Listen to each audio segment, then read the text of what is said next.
So now we're gonna reuse these spacers, and we're gonna remove the bearing and reinstall it in the new head. Not too worried about damaging this cylinder head because it's already damaged. So to pull these out, I found the easiest way is just take a punch, stick that in there like so, and then tap it with the mallet, just like so. So you tap it with the mallet, just like that, boom, pop it out.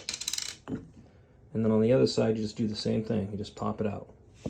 So now, pull these little dust caps off. Now we gotta get these retaining clips out.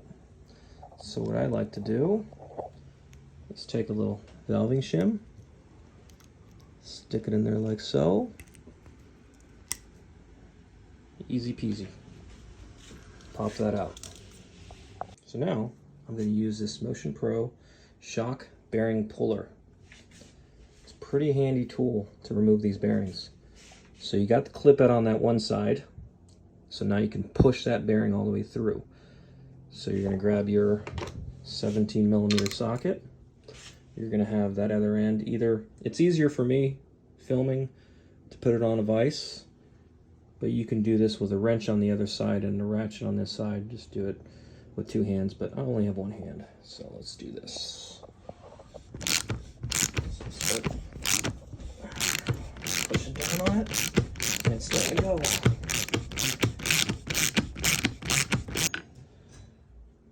That's it. Super easy. So now that the bearing's out, check the bearing for play.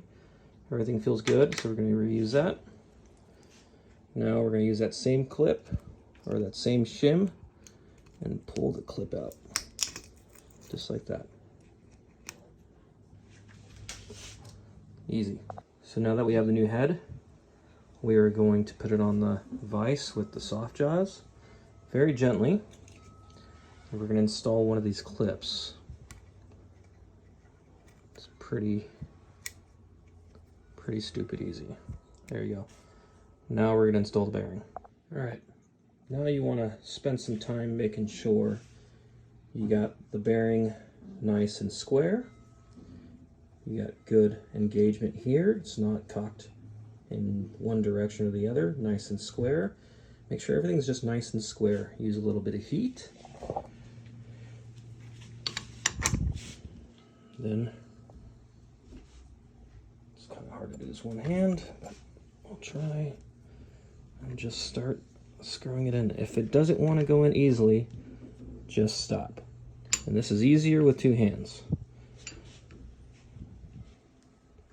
And just go until it's all the way in. So just like that. Just go until the bearing touches the clip, and then remove the bearing puller. See the groove right there? See the clip is in there nice and centered. Make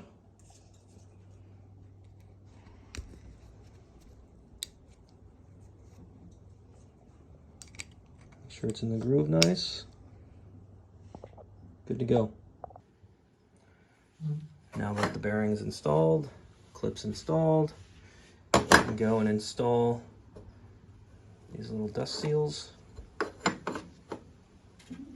and put the kind of start these, just kind of slide them in a little bit. You're gonna have to press them in.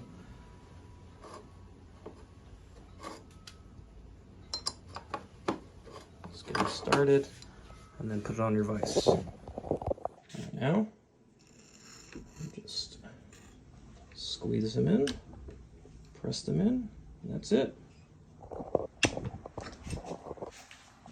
That is how you remove and install the bearing and spacers on a shock.